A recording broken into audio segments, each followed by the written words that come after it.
A small, drenched child sobbing outside a notorious biker bar should have been just another tragedy. But when these tattooed Hell's Angels surrounded him, something extraordinary happened that transformed an entire community. What could possibly drive these feared outlaws to not only help a homeless boy, but completely change their reputation in ways no one ever expected? Rain pounded the dirty sidewalk outside the Devil's Forge bar, each drop hitting like tiny hammers on the metal awning above. The sound mixed with deep rumbles of motorcycle engines and men's rough laughter inside. Blue and red neon lights cut through the darkness, painting wet puddles with strange colors that rippled when the wind blew. The bar sat at the edge of town, where most people knew to stay away after dark. In the shadows between streetlights, a small figure moved slowly, trying to keep close to buildings for some shelter from the rain. Jamie was just 7 years old, but his eyes looked much older as he searched for anywhere dry to rest. His blue hoodie, now dark with rain, hung heavy on his thin shoulders. His sneakers squished with each step, the left one showing a hole where his big toe sometimes peeked through. 3 days. That's how long Jamie had been alone since coming home from school to find their apartment empty. His mom's clothes gone. No note. Just empty cupboards and a notice taped to the door about missed rent. He had waited that first night, sure she would come back. By the second day, hunger drove him to wander, carrying only his Spider-Man backpack with a change of clothes, a toy car, and his math homework he'd never turn in. Jamie sniffled, wiping his nose on his wet sleeve as he sank down against the brick wall beside the bar's side door. The small overhang offered little protection, but it was better than nothing. His stomach hurt from emptiness, making sounds he tried to quiet by hugging himself tightly. Tears mixed with raindrops on his cheeks. Inside the Devil's Forge, Axel Crawford felt the cold air rush in as the door opened. At 45, he'd spent more than half his life as part of the Steel Wings chapter of the Hell's Angels. His black leather vest, covered with patches showing his rank as president, stretched across his broad shoulders. A long gray-streaked beard covered most of a scar that ran from his left ear to his chin, a reminder of a fight from years ago. "Someone left the damn door open again," he growled, pushing back from the bar where he'd been talking with 3 other members.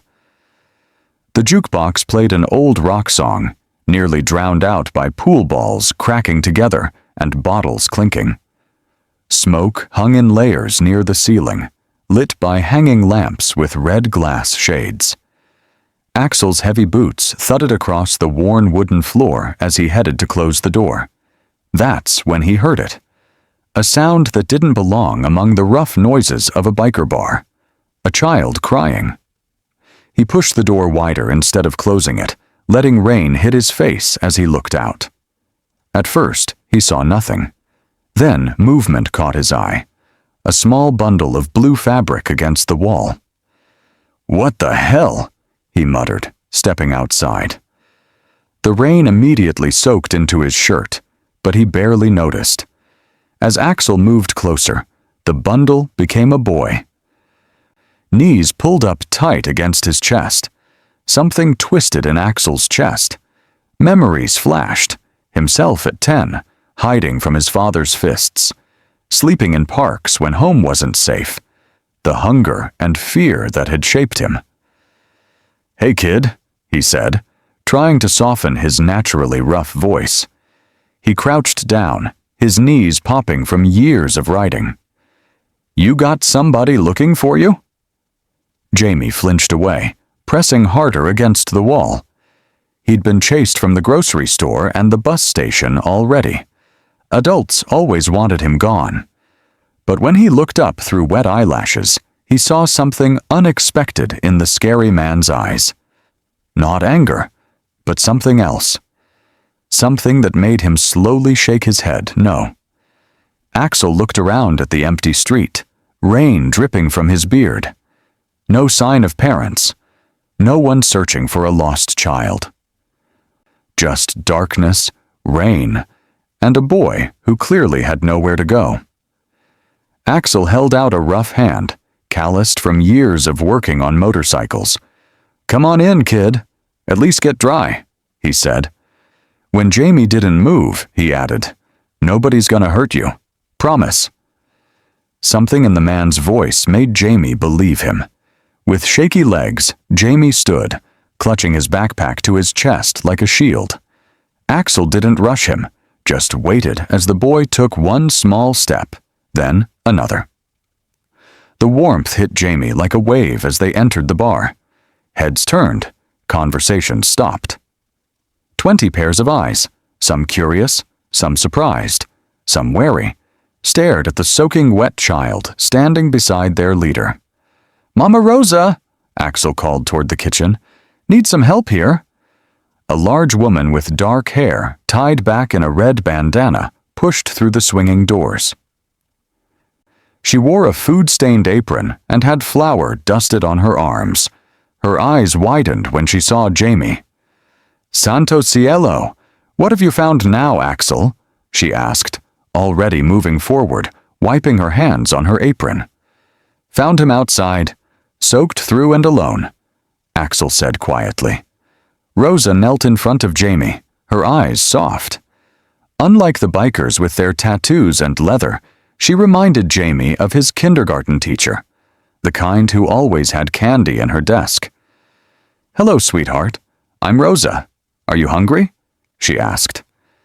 Jamie's stomach answered with a loud growl before he could speak. A few chuckles broke the tension in the room. Rosa smiled. "That's answer enough. Come with me," she said, holding out her hand. When Jamie took it, her fingers were warm and soft.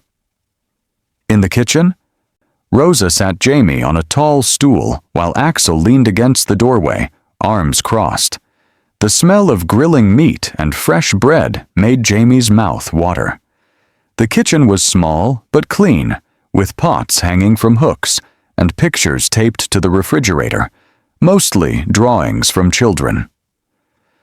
"Those are from my grandkids," Rosa explained, following his gaze as she placed a glass of milk in front of him. "Now, can you tell us your name?" "Jamie," he whispered, taking a small sip of milk. It was cold and fresh, better than the sour milk he'd had at home last week. "Jamie?" Rosa repeated with a smile. "And where is your mama or papa, Jamie?" His lower lip trembled. "Mom's gone. Don't know where. 3 days ago." Axel and Rosa exchanged looks over Jamie's head. "What about other family? Grandparents? Aunts?" Axel asked. Jamie shook his head. "Just Mom. And she said—" His voice caught. "She said I was too much trouble." The wooden spoon in Rosa's hand cracked as her grip tightened.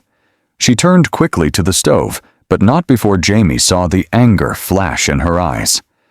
Axel moved closer, pulling up another stool. "Listen, kid. You're not trouble. Whatever your mom said, that's on her, not you. Got it?" Jamie didn't answer, just stared at his hands. He was so tired, so hungry, so scared about what would happen next. Rosa placed a plate in front of him, a burger bigger than his hands, golden fries, and even some carrot sticks on the side.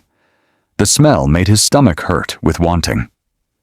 "Eat first, talk later," she said gently. While Jamie ate, Axel stepped out to the main bar. The usual Friday night crowd had gone quiet, curious about their unexpected guest. Axel nodded to Big Pete, his vice president, and Duck, their treasurer. "Kid's name is Jamie. Mom abandoned him 3 days ago.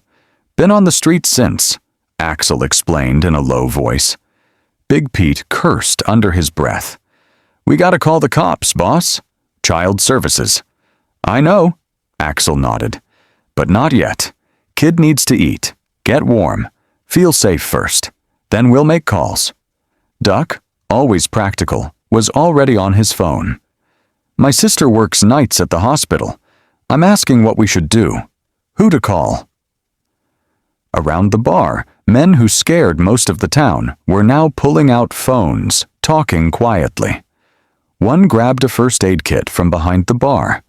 Another disappeared outside, returning minutes later with a plastic bag from the 24-hour store.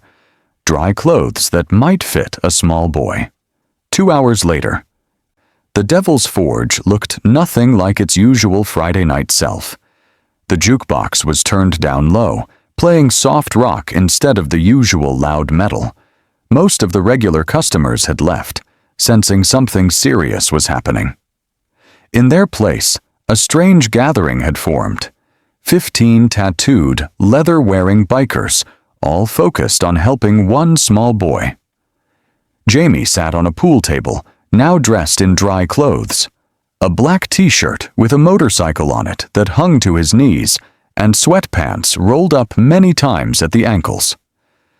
Someone had found him clean socks, and Rosa had gently dried his hair with a towel. His wet clothes tumbled in a dryer in the back room. "Kid needs to see a doctor," said Doc, a club member who worked as a nurse at the county hospital. He had checked Jamie's temperature and looked in his throat. "Nothing serious, but he's got a bit of a cold starting." Duck returned from a phone call, his face serious. "Police station says we need to bring him in. They'll call child services from there." A rumble of unhappy voices filled the room. Everyone knew what that meant. Jamie would enter a system that was overworked and underfunded.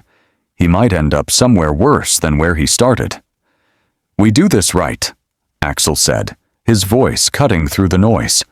"By the book. But we make sure he's taken care of." Outside, engines roared to life as half the steel wings prepared to escort Jamie to the police station. Axel wrapped him in a leather jacket that smelled of oil and cigarettes, but was warm and heavy like a blanket. Rosa packed a bag with sandwiches and cookies.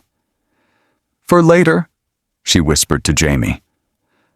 "Places like that don't always have good food." Jamie looked around at the faces watching him. Faces that had seemed scary just hours ago, but now felt like protection. "Do I have to go?" he asked in a small voice. Axel knelt down, eye to eye with the boy. "Yeah, you do, but listen to me good. We're not leaving you there alone. That's a promise." The police station's bright fluorescent lights made everyone squint after the dim bar. The desk sergeant's eyes widened as 15 bikers walked in with a child. His hand moved toward his radio until Axel raised both hands to show they came in peace. "Found this young man outside our bar," Axel explained. "Name's Jamie. Mother abandoned him 3 days ago." The sergeant looked suspicious, but Jamie's small voice confirmed the story. Social services was called, but it would take time for someone to arrive.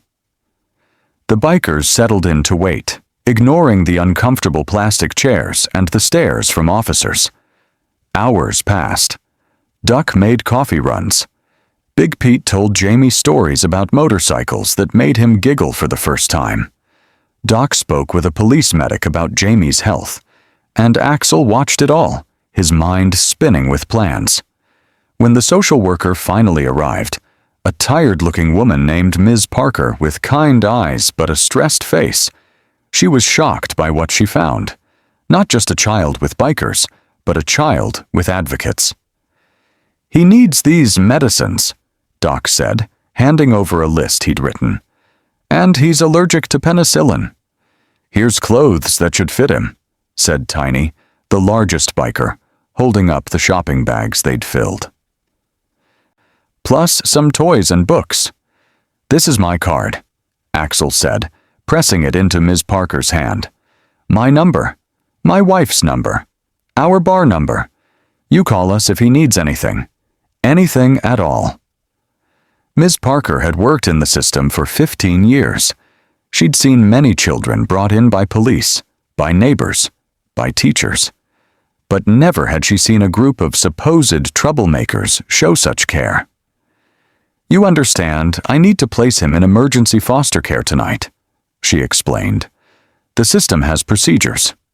"We understand," Axel nodded. "But we also understand systems fail kids all the time. We're just making sure that doesn't happen to Jamie." Ms. Parker looked around at the rough men filling the police station. Men with tattoos and scars and criminal records, now standing as guardians for a boy they'd just met. "I'll make sure he gets placed with one of our best families," she promised. "And it's unusual, but I'll keep you updated on how he's doing." As Jamie prepared to leave with Ms. Parker, the tough bikers suddenly seemed unsure what to do. It was Rosa who stepped forward, pressing something into Jamie's hand, a small teddy bear wearing a tiny leather vest with the steel wings patch sewn on it. "So you remember you have friends," she whispered, hugging him tight. 2 years passed like the changing seasons, slowly at first, then all at once.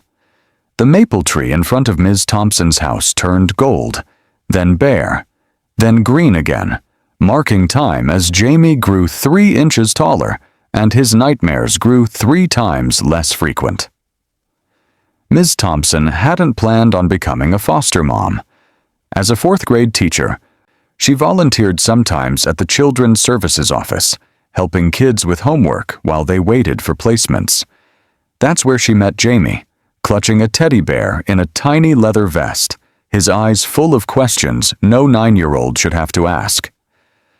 6 months later, she became his foster mom. 4 months after that, she started adoption paperwork.